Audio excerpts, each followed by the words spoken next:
Another update has arrived and we got a nerf on the DMR, the Type 63, the Mac10, and the dual DMRs. But are these nerfs enough? The DMR is still very strong, but I think we're in a much better spot and you're actually able to use other weapons and not get destroyed like you were before. For today's video, we're going to go over the top 7 loadouts we can come up with, and hopefully using these will up your game a little bit. I've already put a ton of time into the game since the Cold War update and have found some really powerful loadout combinations. And a couple of them might just be that new meta setup we've been looking for, so stick around till the end to see every combo we have found. My name is LJ, and welcome to Battle Royale Guides.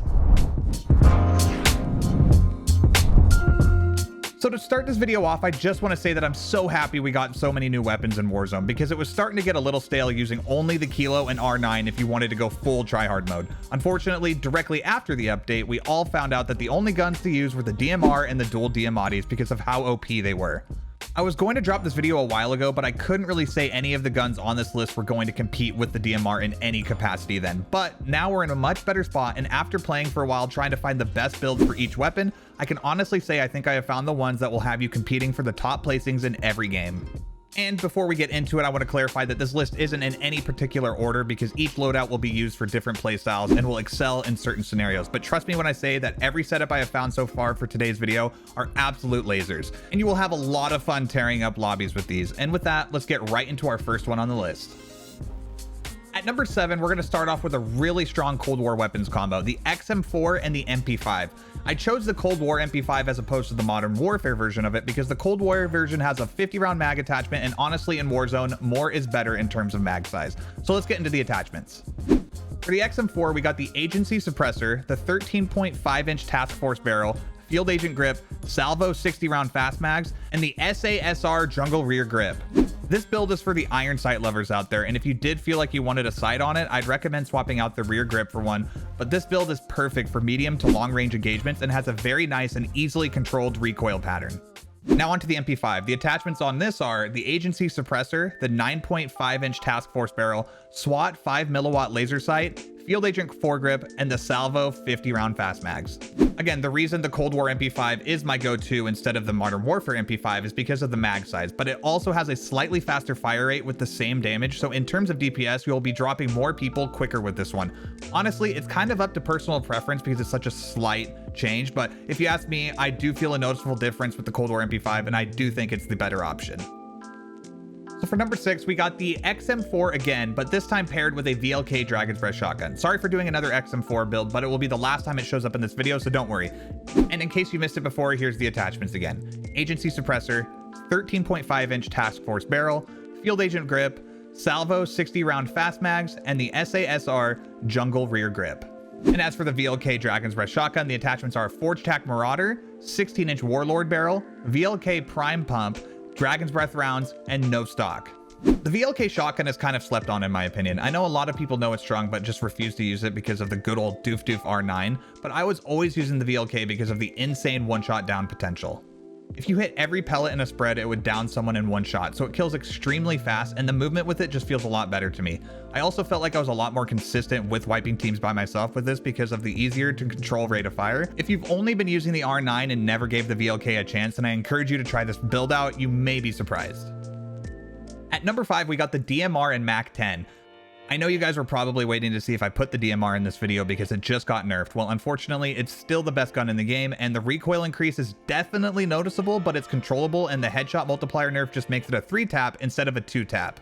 It's not quite the change a lot of you were looking for, but it's definitely a step in the right direction. But as of now, I think it's still the best gun in the game. As for the secondary, I've just been loving the Mac10. It downs so quick even after the nerf, and it feels so good to use. So let's go over the attachments for these two weapons. For the DMR, we got the Agency Suppressor, the 16.3-inch titanium barrel, Field Agent grip, Salvo 40-round fast mags, and the Vision Tech 2x. And for the Mac10, the attachments are 5.9-inch Task Force barrel, Field Agent grip, Salvo 53-round fast mag, airborne elastic wrap, and no stock. Yes, I know the Mac10 got a nerf, but it was just to the headshot multiplier, so while you may not down people quite as fast when hitting headshots, this nerf doesn't really remove the reasons why the Mac10 is so good, so in my opinion, I like this nerf. At number 4, it's the Ram7 and Mac10. The Ram7 has always been one of my favorite ARs to use in tournaments or while I'm just tryharding on stream. The amount of damage it does if you're hitting headshots is insane, so it's definitely still worth putting in your loadouts this season. It's been a good gun, but I think it's still a very good choice even with all these new Cold War weapons that just dropped. Build for the Ram7 is the Monolithic Suppressor, FSS Ranger Barrel, Ranger foregrip, 50 round mags, and the PBX Hollow 7 with a blue dot. And then the build for the Mac10 is the same as the other one, but here's the attachments once again, just in case you missed it last time. 5.9 inch Task Force barrel, Field Agent grip, Salvo 53 round fast mag, airborne elastic wrap, and no stock. At number 3, we got the Cold War AUG plus the Mac10. So as many of you have already figured out, every tactical rifle from Cold War is absolutely nuts. Maybe not so much the Type 63 now that they added that recoil, and it's kind of crazy, but it still does a ton of damage. If you use a Cold War tactical rifle, chances are it's gonna slap, and this AUG is no exception. In my opinion, it's my favorite one of the burst rifles in the game, and it downs people super fast. I think the reason for this is the headshot multiplier is high, just like all the other Cold War guns, so sometimes I'll down people from really far with just like 2 bursts. It's a lot of fun, and here's the build that I've been running for the past few days. It's the Agency Silencer, 19.8 inch Task Force barrel, Field Agent grip, Salvo 54 round fast mag, and the Hawksmoor sight. Like I said, this AUG is my favorite of the burst rifles in Warzone, and it's super fun to use. And then we couple it with the Mac10, and you will without a doubt be dominating lobbies. The Mac10 build is the same as the previous one, so I'm not going to go over the attachments this time. We'll just go right into the next one.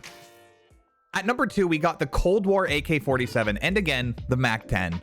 I love the AK from Cold War because of the attachments and how it feels in Warzone, but just as a heads up, this is one of those guns that you gotta be good at controlling recoil, and if you can do that, it slaps. It's up there with my favorite ARs in the game right now. The AK attachments are the GRU suppressor, the 20-inch Spetsnaz RPK barrel, the Spetsnaz grip, VDV 60 round fast mag, and the Hawksmoor sight. This AR is really nice and does a ton of damage if you hit your shot. So if you want a fun new AR to throw into your loadouts, definitely try this one out. I think it's worth it in my opinion. And as for the good old Mac10 again, I'm not even gonna list the attachments this time because I hope you guys got the point already. This gun is top tier, and I promise the next loadout has a different secondary.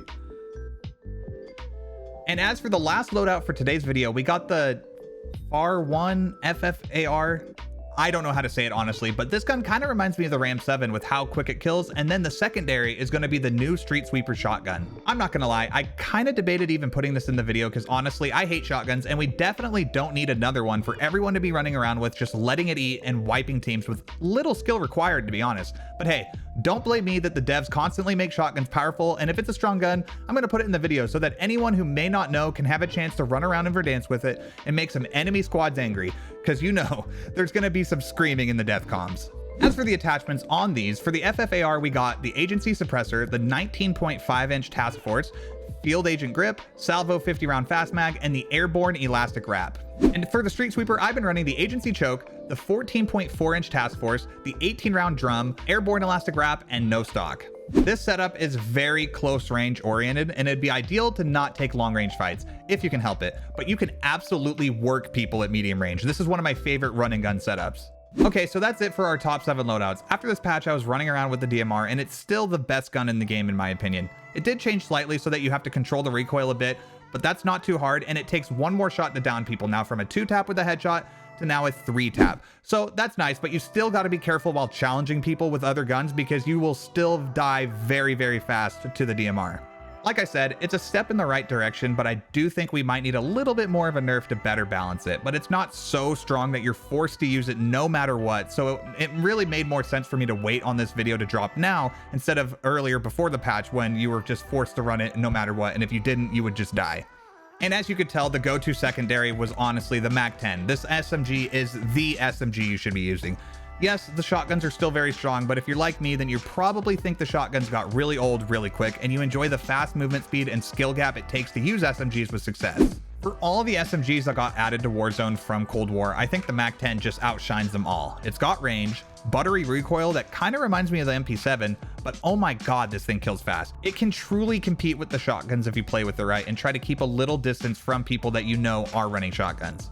Anyways, guys, that's all we got for you today. If you added one of these loadouts we brought for you into your setups, don't forget to drop a like. And if you feel like you have some little secret sauce on a gun we didn't cover, let us know in the comments below. And also, if you haven't already, be sure to smash that sub button and notification bell so that you never miss an upload. My name is LJ, and this has been Battle Royale Guides.